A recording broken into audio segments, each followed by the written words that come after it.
Bueno, como pudieron apreciar, mi formación es en los temas políticos, entonces es la dimensión que voy a intentar resaltar en esta participación el día de hoy. Y en particular retomar el concepto de hidropolítica e intentar vincular la temática con las políticas públicas y con la dimensión política del agua y de las inundaciones. Bueno, aquí pueden ver en la primera diapositiva la insistencia sobre la dimensión profundamente política del tema del agua. Quiero enmarcar esta participación en la realidad de cuencas transfronterizas que tenemos en la región. Las 6 cuencas, desde el río Suchiate-Coatán, Grijalva con Guatemala, el río Sumacinta con Guatemala y una pequeña porción en Belice, río Candelaria entre Campeche y Guatemala y el río Belice, trinacional entre México, Guatemala y Belice, que es una dimensión bastante desconocida y bastante poco tomada en cuenta. En este contexto tenemos la cuenca del río Sumacinta. Aquí en este mapa pueden apreciar la parte alta de la cuenca que seguramente pocos de ustedes conocen, y quisiera justamente puse ese mapa con toda la intención de enseñarles que lo que para nosotros es la cuenca del río Sumacinta, para los guatemaltecos se refiere a otros ríos que son el río Chizoy, el La Pasión, el San Pedro, en la parte chiapaneca el Lacantún, y finalmente el Usumacinta como tal es una referencia principalmente mexicana de la cuenca. Es la cuenca transfronteriza más grande en extensión de toda la frontera. 58% de ella se encuentra en Guatemala, en 8 departamentos, es decir, la mayor parte de la cuenca está en Guatemala. Tiene un poco más de 2 millones de habitantes y una densidad de habitante de 32 habitantes por kilómetros cuadrados, que se incrementa un poco a 78 en el caso de Guatemala, ¿no? En términos generales. La siguiente. Es una de las cuencas más conservadas, si la comparamos con las cuencas vecinas. Estamos hablando todavía de 45% de cobertura de bosques y selvas, con muchísimas diferencias. Obviamente en el caso de Tabasco no logra, como ustedes lo saben, esta cobertura, es la parte más deforestada, obviamente la cuenca del río Sumacinta. Entonces podemos decir que en términos generales se trata de la cuenca ambiental de la frontera entre México y Guatemala, y eso acarrea una serie de potencialidades, pero también de muchísimas amenazas. Una de las amenazas para esta cuenca es la futura posible y tal vez inmediata construcción de represas. Pero también tenemos, bueno, obviamente las actividades agrícolas, las actividades de extracción en la parte tabasqueña, como el petróleo, también en la parte guatemalteca de la cuenca, y todas los procesos de colonización que hoy en día se están dando en la cuenca, ¿no? En particular en Guatemala tenemos lo que se llama la narcoganadería, que está potenciando una serie de procesos de colonización en la zona. Aquí en este mapa pueden apreciar que los centros de población que hay en la cuenca son bastante pequeños. La siguiente. La cuenca del río Grijalva también es la denominación mexicana de esta cuenca. En Guatemala corresponde a los ríos Cuilco, Nentón y Celegua. Es una cuenca un poco más pequeña que la anterior, 56,000 kilómetros cuadrados, y la porción de la cuenca que se encuentra en Guatemala es también más reducida, un poco menos del 10%. Esta cuenca es mucho más poblada que la anterior, casi tenemos 5 millones de habitantes, el 17% se encuentra en Guatemala. Aquí vemos que hay la proporción de habitantes es mayor que la proporción del territorio, y en cuanto a la densidad poblacional, en la parte de Guatemala es donde registramos una mayor concentración. Es una cuenca también que tiene una problemática de represas, ¿no? Pues se ha hablado en estos días de ella, muy diferente de la anterior, dado que, bueno, pues ya son presas construidas en este territorio. La siguiente. Obviamente es una cuenca más urbana, con problemáticas de contaminación por aguas residuales urbanas agrícolas. Hay una problemática de minería en Guatemala y en México. Es una cuenca donde en las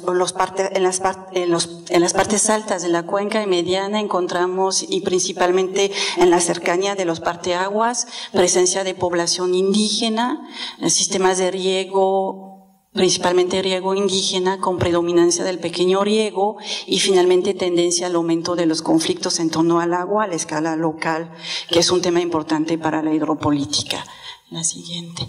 Bueno, en términos transfronterizos quisiera mencionar que las dimensiones transfronterizas de ambas cuencas son muy distintas. El río Grijalva es un río transfronterizo en el sentido que cruza la frontera, pero el Usumacinta es lo que llamo una frontera de agua. Es un río internacional que marca la línea de división internacional según el Tratado de Límites. Más o menos un 30%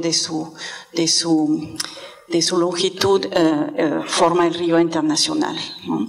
Pero también es una frontera de agua en el sentido que en esta cuenca vamos a encontrar una multitud de recursos hídricos transfronterizos, ¿no? Y si comparamos esta dimensión transfronteriza de ambas cuencas, encontramos que las problemáticas de aguas transfronterizas del Usumacinta y del Grijalva van a ser muy distintas debido justamente a que las configuraciones geográficas son distintas. La siguiente. Aquí en este mapa se usó un corte a 30 kilómetros de la frontera y pueden apreciar la frontera de agua. Todos las rayitas azules son recursos hídricos que cruzan la frontera. La siguiente. Aquí estamos haciendo un acercamiento al vértice de Santiago, que bueno, es parte de la cuenca del río Usumacinta. Aquí está Chiapas y aquí está Guatemala, y pueden apreciar la multitud de recursos hídricos artificiales que cruzan la frontera. La siguiente, y aquí estamos justamente en la frontera entre Tabasco, Guatemala y Campeche. Por ahí anda el río San Pedro y por aquí el río Candelaria, y nos encontramos con la misma situación. Sí, realmente estamos hablando en muchos sentidos de una frontera de agua. La siguiente.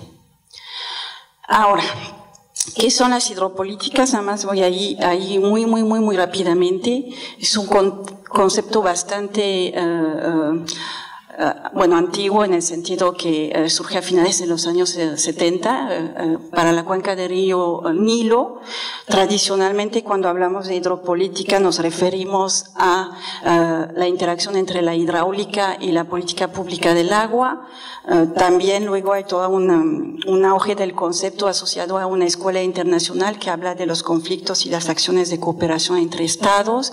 Y finalmente, luego una serie de autores, Patricia Ávila y Mori, que están hablando de los conflictos locales a nivel de hidropolítica. Finalmente, Anthony Turton propone ampliar el concepto en el 2002, y eso nos permite hablar de hidropolíticas para el caso de la región, como las interacciones políticas en torno al agua en diferentes escalas y temas específicos pertinentes en las fronteras entre México, Guatemala, México, Belice. Hago un paréntesis, sé que no es el tema en ese momento, pero lo quisiera mencionar.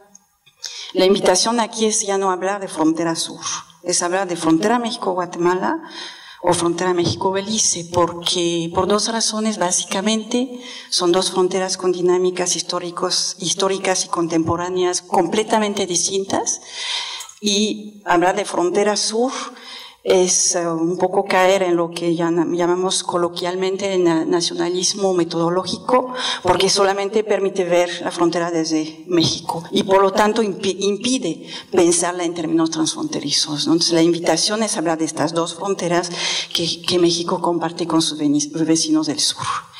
A partir de esta definición, lo que se propone es,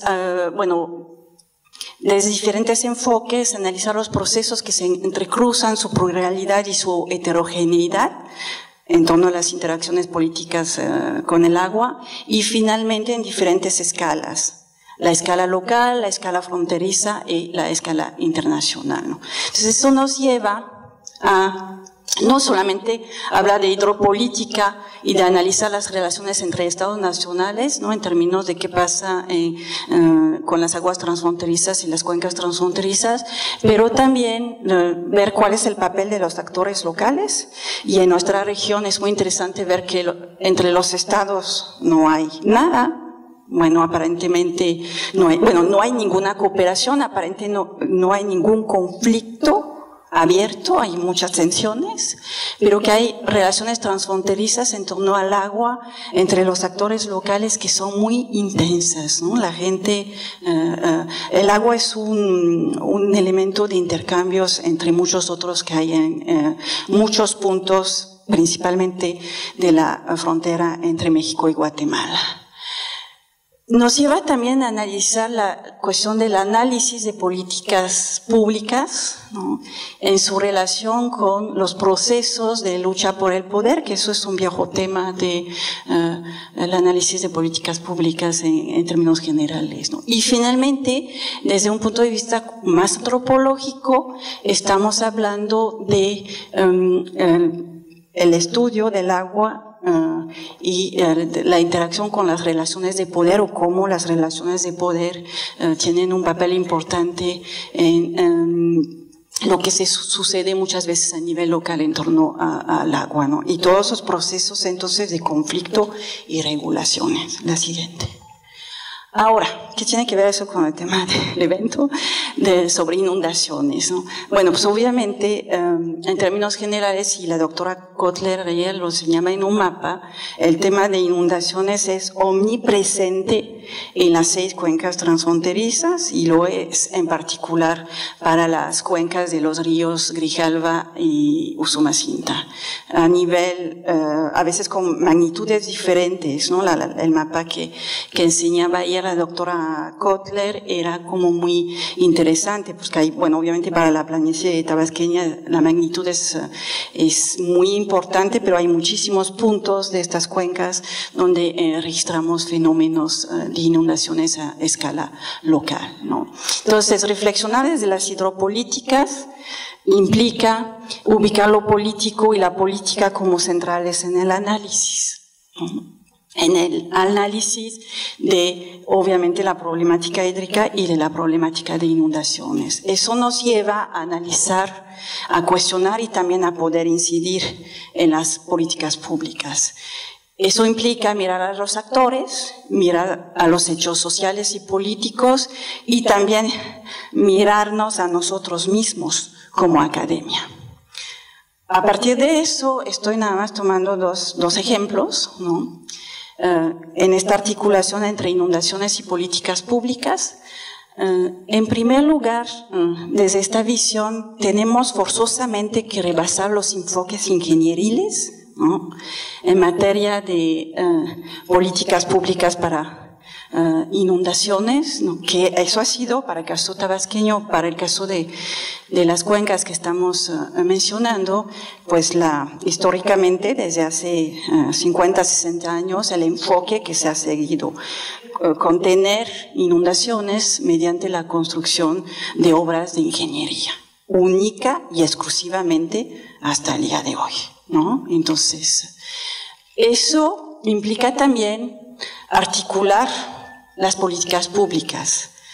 Se ha estado hablando en este evento de la importancia de pasar de la protección civil a la gestión integral de riesgo de desastres, y entonces eso tiene que ser articulado con la gestión integrada de recursos hídricos y obviamente con la política climática. Hoy en día, en estas cuencas, no es el caso.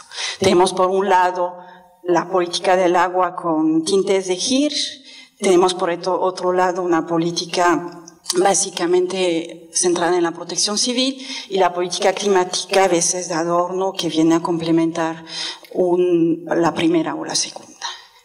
Tenemos que visualizar a las cuencas en su dimensión completa y en su manejabilidad, ¿no?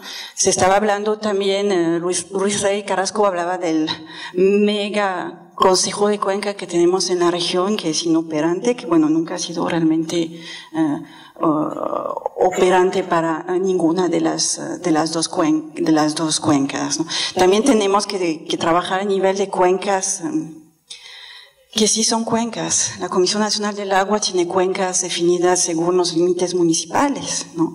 Y el propio Consejo de Cuenca está trabajando en la cuenca del río Usumacinta, truncada, dado que desde el 2010, la parte que le corresponde a Campeche, se puso junto con la península de Yucatán, cuya problemática en materia de recursos hídricos es completamente diferente, ¿no? Entonces, eso es otro elemento. Tenemos que entender las dimensiones históricas de las políticas que se están llevando a cabo, ¿no? Porque obviamente les estaba hablando de un enfoque ingenieril histórico, y finalmente tenemos que entender los actores, los procesos de todas las relaciones de poder que inciden obviamente y que explican por qué tenemos un enfoque ingenieril predominante, por qué las cuencas están siendo truncadas, etcétera, etcétera, ¿no? Y aquí vemos la complejidad de todas estas relaciones. La siguiente, el otro elemento en el cual quisiera insistir es en la ceguera fronteriza. ¿Qué es esto? Es cuando la mirada termina donde empieza la línea de división internacional. Y esta ceguera fronteriza la comparten los estados.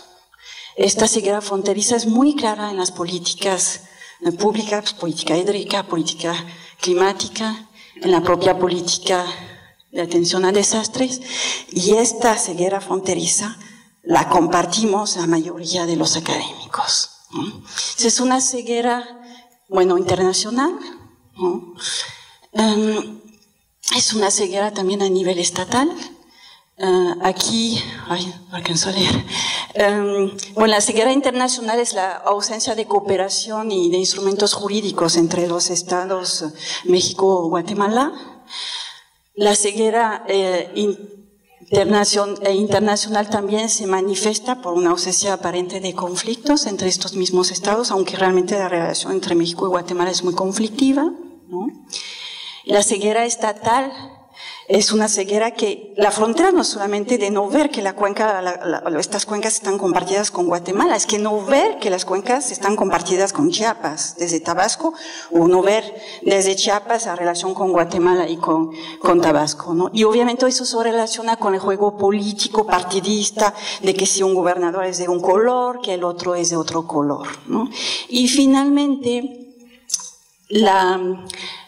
eso se está relacionando con políticas públicas administrativamente delimitadas por las fronteras. Hay un ejemplo muy claro, por ejemplo, de los comités de cuenca que se han intentado construir entre Chiapas y Tabasco, y eso no ha sido posible porque la frontera administrativa es más importante que el esfuerzo de ir construyendo algo en torno a la gestión del agua en cuencas compartidas. Finalmente, esta ceguera tampoco mira que los actores locales que viven de ambos lados de un río o de una parte y otra de la frontera están teniendo hidropolíticas locales muy activas. Voy a concluir.